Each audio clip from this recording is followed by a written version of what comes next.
America के राष्ट्रपति Donald Trump ने एप्पल के कंपनी के सीईओ टिम कुक से भारत में प्लांट बनाना बंद करने को कहा है। आईफोन बनाने वाली ये कंपनी भारत में बड़े पैमाने पर उत्पादन करना चाहती है, लेकिन ट्रंप कंपनी की चीन से बाहर उत्पादन बढ़ाने की योजना से खुश नहीं है। अमेरिकी राष्ट्रपति के इस बयान से एप्पल की योजना में रुकावट आ सकती है। एप्पल चाहती है कि अगले साल के अंत तक ज्यादातर आईफोन भारत में बने, इससे चीन पर निर्भरता कम हो जाएगी। अभी एप्पल ज्यादातर आईफोन चीन में बनाती है और अमेरिका में कोई भी स्मार्टफोन नहीं बनता।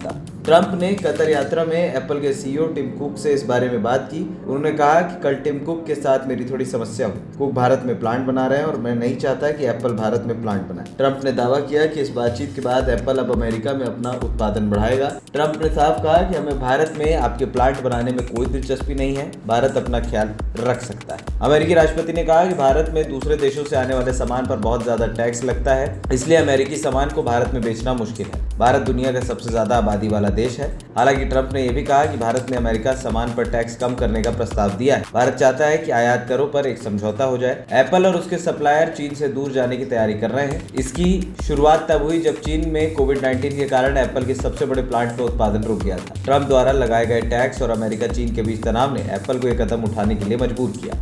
भारत में बनने वाले ज्यादातर आईफोन फॉक्सकॉन टेक्नोलॉजी ग्रुप के प्लांट में बनते हैं। ये प्लांट दक्षिण भारत में। वहीं टाटा ग्रुप की इलेक्ट्रॉनिक्स बनाने वाली कंपनी भी एप्पल की एक बड़ी सप्लायर है। टाटा ने विस्ट्रॉन कॉर्प का लोकल बिजनेस खरीद लिया है और भारत में पेगाट्रॉन कॉर्प के कामकाज को भी संभाल रही है। इससे पहले भी खबर आई थी कि टाटा और फॉक्सकॉन दक्षिण भारत में नए प्लांट बना रहे हैं और उत्पादन क्षमता बढ़ा रहे हैं। एप्पल ने मार्च तक पिछले 12 महीनों में भारत में $22 बिलियन के आईफोन बनाए हैं। पिछले साल के मुकाबले इस साल उत्पादन में लगभग 60% की वृद्धि हुई है। ANP टाइम्स की रिपोर्ट।